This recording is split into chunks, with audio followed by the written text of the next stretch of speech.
por los mecanismos de los mercados, como era el proyecto inicial del Mercosur, sino que se haga a través de negociaciones entre los gobiernos, como se acordó en una reunión no solo del Mercosur, sino de todos los presidentes de la UNASUR en diciembre de 2011 en Argentina. Se acordó trabajar con esta perspectiva, que por encima de las diferencias ideológicas, gobiernos conservadores en lo político y liberales en lo económico, como Chile y Colombia, al que después se sumó Perú, desde gobiernos conservadores y liberales hasta gobiernos progresistas o de izquierda y con una actividad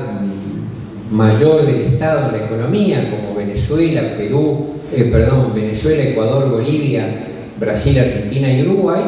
todos estuvieron de acuerdo en que tenían que buscar los mecanismos para una mayor integración regional y sustituir lo que ya no se podía vender afuera de la región por ventas adentro de la región. Y para eso también hay que sustituir lo que se compra fuera de la región por compras dentro de la región. Entonces, si nosotros en Uruguay mantenemos una política comercial abierta al mundo y nos oponemos, por ejemplo, a que el arancel externo común del Mercosur suba hasta el máximo que admite la Organización Mundial de Comercio del 35%, no estamos contribuyendo a esta integración. Integración que requiere reproducir el fenómeno de la sustitución de importaciones, pero ya no para un mercado de 3 millones de habitantes, como lo trató de hacer Uruguay exitosamente durante una década o 2 décadas, hasta el año 55, bueno, ese modelo se agotó, pero podemos reproducirlo a nivel de la región latinoamericana, negociando la participación de cada empresa de cada país en los procesos productivos. Esa sería entonces lo que yo pondría en discusión. Esa sería la propuesta como respuesta o como desafío, lograr una mayor integración regional, lo que sin duda muchas veces algunas actitudes del gobierno argentino nos desestimulan, nos desalían, nos pueden desalentar. El gobierno de los Kirchner ha tenido decisiones que son admirables, le ha dicho que no al Fondo Monetario Internacional, se ha comprometido con los derechos humanos, ha recompuesto la economía y sobre todo la actividad industrial y las exportaciones industriales, pero a pesar de eso las relaciones con Uruguay siguen siendo complejas.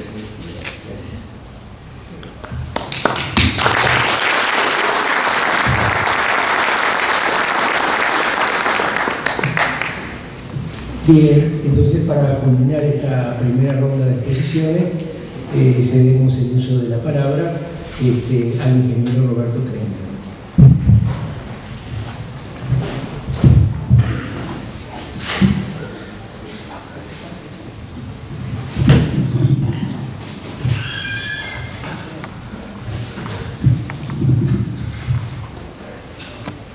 Buenas noches a todas y a todos, y en primer lugar muchísimas gracias a la Fundación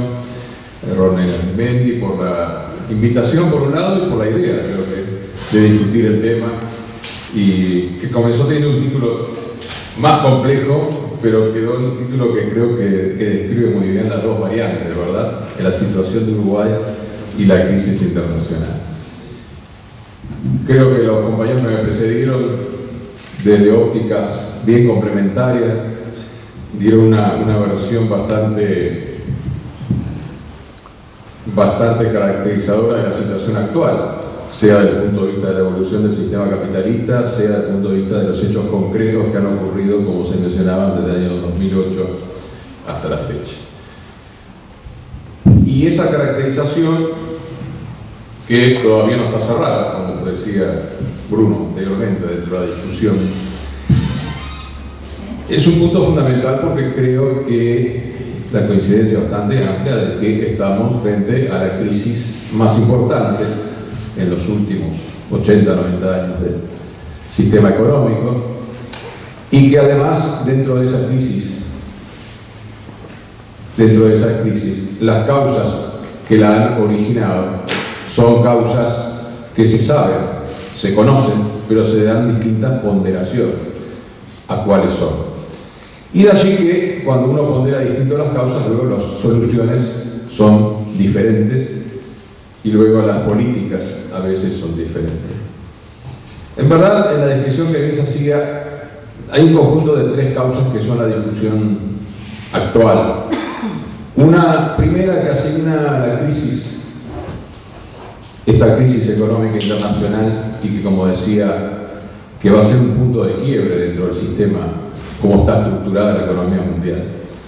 Un primer grupo de causas la asigna a los desequilibrios externos, al tema de, básicamente, las relaciones de ahorro e inversión entre los países, o de exportaciones e importaciones que han tenido las regiones Europa con un grado creciente de desindustrialización, Estados Unidos en ese mismo sentido, Asia básicamente en 2 o 3 sucesivas etapas con un grado de ahorro importantísimo, y que entonces a lo largo de varios años se hace insostenible para algunos países financiar esos desequilibrios, o inversamente hay un exceso, por otro lado, de ahorros que no tienen ubicación directa. Ese grupo de causas acompaña un segundo grupo de causas que otros discuten. Básicamente, los que dicen de este primer grupo, bueno, en verdad el tema es financiero, que como bien se decía, básicamente la desregulación de los años 70 en adelante fue creando la posibilidad de flujos financieros enormes frente a los flujos comerciales, frente a los productos con valor, hasta el grado que comentaba Jorge de 4 veces a 1, y además creó el ambiente propicio para que ese sistema financiero diera lugar a la mal llamada ingeniería financiera, que no me gusta mucho porque uno es ingeniero, básicamente, que tenga ese nombre, algo tan feo, que básicamente es la especulación, o básicamente es la transferencia de riqueza de un lado al otro, mediante mecanismos bastante sofisticados. En definitiva, este segundo tema al cual se le atribuye la crisis actual es la muy buena descripción que se hacía, que desde el año 2008 se inicia con la crisis de las hipotecas norteamericanas. Hay un tercero menos mencionado que tiene que ver, para otros analistas, con el tema que es comprobable, la creciente desigualdad de ingresos al interior de los países desarrollados y entre distintos países del mundo, que básicamente van llevando, lógicamente, a un problema de menor consumo frente a la creciente producción. Problema de desigualdad que, aparte, sigue las líneas generales de tendencia de concentración de la riqueza que son propias del sistema. En verdad, estas tres grandes fuentes de causas posibles de la crisis son las habituales en el sistema económico capitalista, y la discusión es cuál predomina una sobre las otras, pero tienden a ocultar cuál es la base del tema, tienden a ocultar qué es lo que nos importa en el rol de Uruguay en nuestro caso. El fenómeno entonces de la globalización, con los desequilibrios comerciales por un lado, por los temas financieros por otro, o por la creciente desigualdad por otro, tiene la base en los años 70 y 80, que, como ustedes saben, son años de la caída del sistema Bretton Woods, las crisis petroleras y un nuevo esquema que se desarrolla con tres variantes importantes para que el crecimiento retome, o básicamente para que la rentabilidad de las empresas multinacionales en general recupere el terreno perdido. El primero de esos tres esquemas es el de las cadenas productivas, que después Porter llamó las cadenas de valor, y que tiene que ver con el cambio en la correlación habitual que había de países exportadores de materia prima, países que industrializan, a un esquema bastante más complejo donde para un solo producto pueden intervenir hasta 12 países distintos, como es el caso de los celulares y que se pone siempre como ejemplo. El tema de las cadenas de valor, en definitiva, como mecanismo positivo y negativo, como todos los cambios que ocurren, significa básicamente que lo que se fabricaba en un país, en un lugar físico, pasa a, gracias a los avances de la tecnología de la información, de la química fundamentalmente y de la física, a poder fabricarse cortando los procesos de producción y haciéndolo cerca de las materias primas, los procesos iniciales, cerca de los mercados de consumo, los procesos finales, y en los lugares donde hubiera mano de obra más barata, los procesos industriales propiamente dichos. Y eso cambia la estructura mundial en forma fundamental, de los 80 y 90, pero va a dar lugar a la crisis que ahora estamos viendo. El otro gran tema de los 70 y 80, sin duda, la otra forma de recuperar rentabilidad del sistema económico pasa por lo que se mencionaba de la finalización, de la parte financiera, de la parte de rentabilización del capital, aun cuando esta rentabilización en muchos casos no estaba basada en una verdadera generación de valor. Y el tercer fenómeno, sin ninguna duda, radica fundamentalmente que el esquema de las cadenas de valor, de las cadenas entonces de la nueva división de roles y el esquema de la finalización, provoca la pérdida creciente de fuerza de los sectores populares, porque en un caso tienen que competir por las inversiones, porque se deslocalizan empresas y van hacia otros sitios, y entonces es evidente que ahí lo que tenemos es una competencia por inversiones directamente. Y en otro sentido, lo que hay es una pérdida por los temas financieros, creo que lo mencionaba Jorge, de las políticas nacionales frente a lo que son la necesidad no solo de ser, sino de parecer de los países, la necesidad de que frente a los flujos financieros crecientes, en definitiva, no basta tener una buena estructura productiva, sino que hay que comportarse de determinada manera en los sistemas financieros. Esos efectos crean un cambio total en la estructura económica mundial. Sin ninguna duda, hoy lo que estamos viviendo es que si hay una nueva industrialización en Asia, eso provoca también de que se integren muchos trabajadores y muchas personas al sistema económico mundial y provoca una demanda muy fuerte de alimentos, una demanda muy fuerte de materias primas en esa región. Eso provoca también de que caigan muchas industrias y por más que se intenten desarrollar industrias basadas en las nuevas tecnologías en los países centrales, en definitiva, esas nuevas tecnologías suelen ser menos proveedoras de trabajo que las tecnologías o las industrias tradicionales y provoca entonces los fenómenos de desocupación y de desindustrialización que conocemos. Y en tercer lugar, provoca de que nuestra región, América Latina, en definitiva, como proveedora en buena parte de alimentos y de algunas materias primas, se transforma en la segunda región minera del mundo, prácticamente Brasil, Perú. Somos una fuerte reserva de alimentos y ese esquema, en definitiva, con precios que aumentan debido a este cambio estructural de la economía mundial, nos provocan, entre otras acciones internas de políticas correctas, pero también un fuerte aumento de los precios de los productos que nosotros producimos. Básicamente entonces estamos viviendo un momento de cambio. El mundo tradicional que se conoció, bastante unipolar, es conocido a esta altura de que tiene un rol con los países emergentes muy fundamental. Hay un reconocimiento de las élites de los países desarrollados de que, si bien desde un punto de vista de las empresas transnacionales hay una recuperación y un aumento de la rentabilidad, a nivel de los países específicos, el juego que le ha tocado a cada uno ha hecho entrar en crisis a otros y crecer a otros hasta llegar a esta situación mundial que tenemos en la comunidad. ¿Cuál es la apuesta entonces? Es fundamental cuando uno viaja a un país, va a otro país y ve cuál es la situación. En definitiva, en definitiva, se vuelve a hablar en todos lados,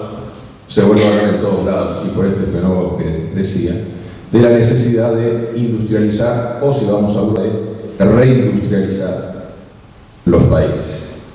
Se vuelve a hablar entonces de políticas industriales con más fuerza, porque el rol que le va quedando frente a un Asia pujante y hace un año en una visita que hacíamos a la canciller Merkel, no que hacía yo, sino hacía el presidente y yo la acompañaba, hablábamos en ese momento de que Europa mira poco China y se mira demasiado internamente porque tiene problemas internos, pero no nota que los problemas internos son parte en verdad de los problemas internacionales o del desarrollo económico que mencionaba recién, de esos fenómenos de deslocalización, de cadenas de valor y de financiero. Y entonces, ahora sí, cuando nosotros vamos en el último viaje, vemos que en las conversaciones de que vuelve el tema, a pesar de todo el esquema y a pesar de los cambios que han habido, en cualquiera de las regiones, por distintos motivos, la necesidad de una política industrial y de una industrialización creciente. Se habla en América Latina, porque América Latina visualiza que en ese esquema de estos 20 últimos años, y en el esquema que acabo de relatar, el papel que le va quedando creciente es el de proveedor de materias primas. Se habla en Europa, se habla en Estados Unidos, porque visualizan que, en definitiva, luego de 20 años o 30 de cambios en la distribución económica mundial, como mencionaba, en definitiva lo que hay es una pérdida de una estructura industrial que se ve más en los países del Mediterráneo, porque están sustentados prácticamente en los últimos años el crecimiento en el turismo, en la construcción, y mucho menos en sus capacidades industriales. Quiere decir que la situación hoy no se encuentra con el buen relato que se hacía de una Europa que va a seguir con algunos años de recesión, aunque va a apostar a una mayor industrialización. Primer problema, bueno, es correcto lo que busca, pero primer problema, evidentemente vamos a tener una mayor competencia como región en muchos sectores industriales, ni que hablar del hecho desde el punto de vista tecnológico, que nosotros estamos con mucha menor inversión en investigación y desarrollo que esos países. Se empieza a hablar más fuertemente entonces de una política industrial que es necesaria en nuestra región. Básicamente porque si no, frente al comienzo de recuperación que se va a ir dando de esta crisis económica, vamos a ir quedando con un nivel de industrialización y un nivel, por lo tanto, de valor agregado que no va a responder a las ventajas históricas que hemos tenido en estos años con los ingresos que estos años se han generado. Por eso entonces, el rol de Uruguay frente a la crisis o frente a estos cambios que se van a seguir dando, nosotros lo visualizamos muy fuertemente en tres aspectos.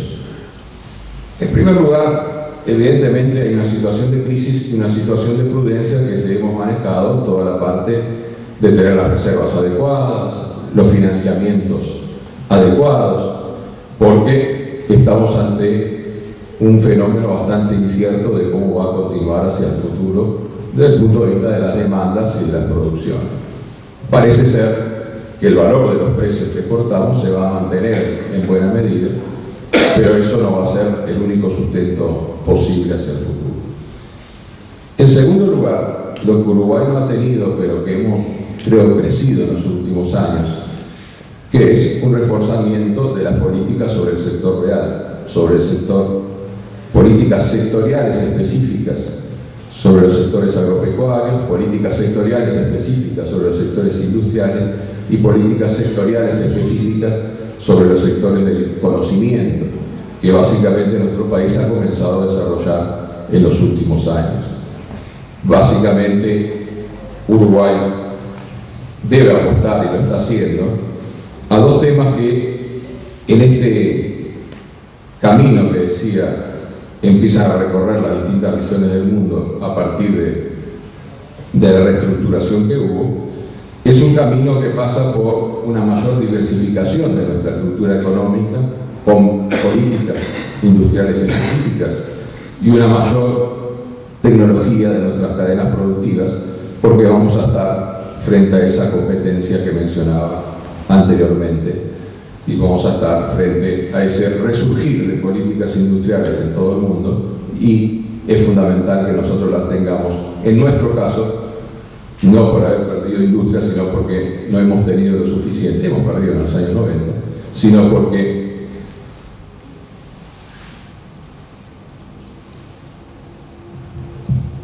estos años, en definitiva, implican que debamos aprovechar la coyuntura internacional. Cuando nosotros miramos entonces la necesidad de políticas sectoriales y políticas industriales, tenemos que tener en cuenta fundamentalmente que hemos trabajado ese marco en los últimos tiempos. Hemos trabajado el marco de cambiar el decreto de inversión para hacerlo más estratégico, más dirigido justamente a una mayor industrialización de nuestros productos, sea en las tres grandes ramas, las agroindustriales, las manufactureras o la sociedad de conocimiento. Hemos creado recientemente el FONDES como una visión de desarrollar más el área económica social, pero la queremos también aplicar más hacia el área tecnológica. Fundamental es que Uruguay tenga dentro de esas políticas el desarrollo de la construcción de capacidades. Y me queda para el final un tema fundamental, que es cuál es el efecto que tiene sobre el país la continuidad, si se mantiene, de los precios internacionales